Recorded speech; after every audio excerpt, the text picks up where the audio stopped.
Hindi mo kilala yung nanay mo? Hindi po. Oo, yung tatay mo lang ang kilala mo. Yung tatay ko pong kasama ko pong lumaki po. Sino ang Pilipino sa kanila? Sa kanilang dalawa? Yung tatay ko po ay Chinese at yung nanay ko po ay Filipino.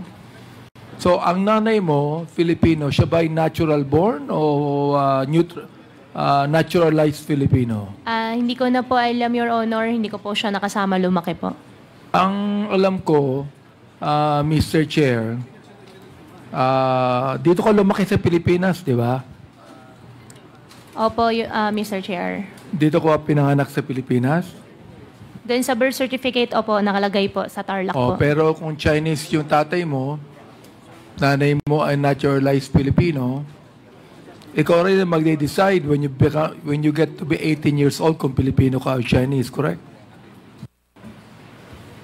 I think, opo.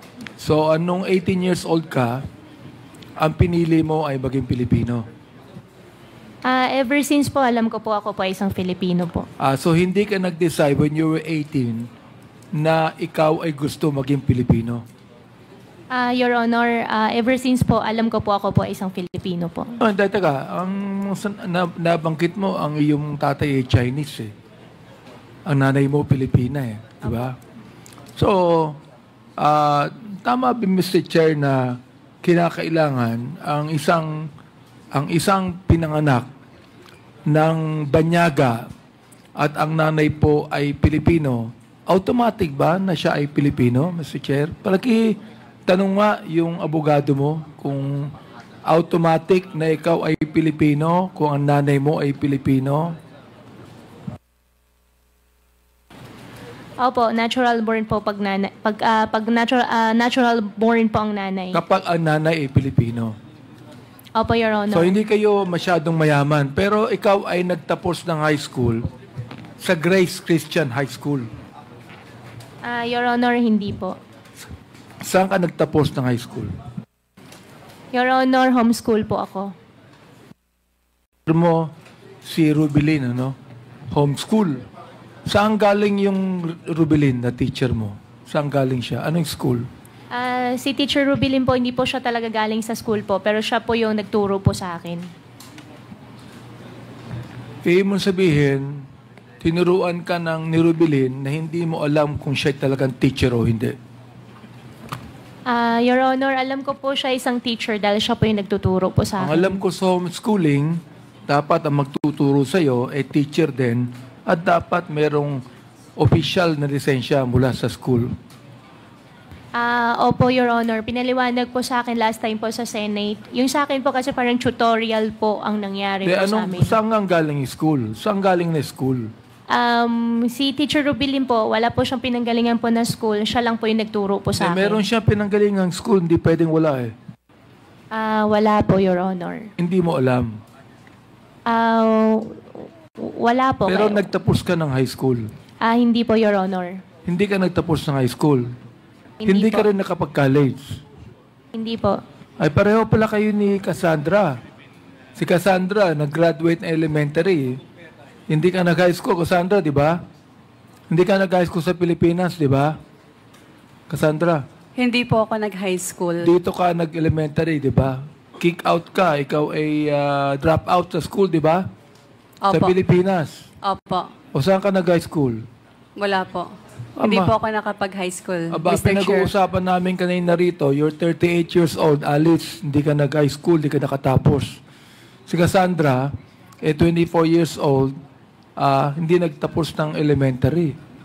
Kaya sabihin ko sa inyo, ang galing nyo. Can you imagine, huwarap kayo sa Senado? Oo. Nagalit sa inyo yung mga senador. Oo. At umaharap kayo dito sa Kongreso. Ay hindi kami maaaring magalit sa inyo. Natatawa nga ako sa iyo eh. Oo. Kanina tawa ka ng tawa, hindi ko alam anong tinatawanan mo eh. But what I'm saying is, hindi ka nakatapos ng high school, pero ang galing mong magsalita. At ang galing mong magsinungaling. Tama ba ako, Miss Alice? Hindi po ako nagsisinungaling po, Your Honor. Hindi ka nagsisinungaling. So mula nung bata ka hanggang ngayon, nagsasabi ka ng totoo. Mula bata po siguro po may nangyari pong white lies. Pero ngayon araw po, hindi po ako nagsisinungaling po sa inyo, Your Honor. Kahit white lie, hindi ka nagwa-white lie ngayon. Hindi po ako nagsisinungaling po sa inyo. Talagang hindi ka nakapag-college, ha? Hindi po, Your Honor. Wala kang diploma ng high school. Wala po, Your Honor. Hindi ka nag-aral sa Grace. Hindi po. Hindi ka nag-aral sa Grace Christian High School. Your Honor, regarding po sa Grace Christian High School, meron po silang ina-alleged po sa akin na issue po sa citizenship po. I don't Kaya care I kung anong invoke po allegations yan. Ang tinatanong kita, kung ikaw ay nag-aral sa Grace Christian High School. Your Honor, hindi po. Okay. Sa kayo nakatira nung nag-elementary ka, nag-high school ka? Your Honor, ever since po nakatira po kami sa farm po. Saan? Sa farm po, Tarlac po. Farm Tarlac. Sa Bamban ba? Opo, Your Honor. Doon ka lumaki. Opo, Your Honor. Marami kang barkada ron? Barkada po na bata, wala po. Kasi nasa loob po kami ng compound. Hindi ka lumalabas ng farm. For biosecurity po, hindi po. Bakit? Anong iimon sabihin for security purposes hindi ka lumalabas For ng farm? biosecurity po. Ano yung biosecurity? Ano ibig sabihin Biosecurity nun? po para iwas po magkasakit po yung mga baboy. Iwas alin? Iwas po na magkasakit po yung mga baboy. Hindi ka naman. Bio. Paano magkakasakit yung mga baboy? Kaya nga bio, ibig sabihin para scientific yung approach nila. Pinapaliwanag sa akin ni Kong Dan Fernandez kung ano yung bio. Pinapaliwanag niya sa akin. Scientific approach. Ibig sabihin, si Kong Fernandez, medyo sympathetic sa'yo. Oo. Yan. Alam mo naman ang meaning, brother. Ganun yun. Hindi, bio eh. Di ba? Bio scientific. So, hindi ka pinapalabas dahil may mga alaga kang baboy. Opo. Yan po yung business po. So, wala kang barkadang anuman sa Babantarlak. Your Honor, bata po, wala po. Wala. Nung malaki ka na at medyo dalaga ka na, nagkaroon ka na ng mga kaibigan. Meron po, supplier ng mais, supplier ng saan? gamot. Taga saan? Taga Banban din. Meron pong taga-Bamban, meron din pong taga-Concepcion, Okay. taga-Kapas. Kung ikaw ay hindi nagkaroon ng barkado nung bata ka pa, paano ka naging mayor ng Bamban? Kasi alam mo, nung ako naging congressman, Opo. marami kong kaklase ron sa distrito ko eh.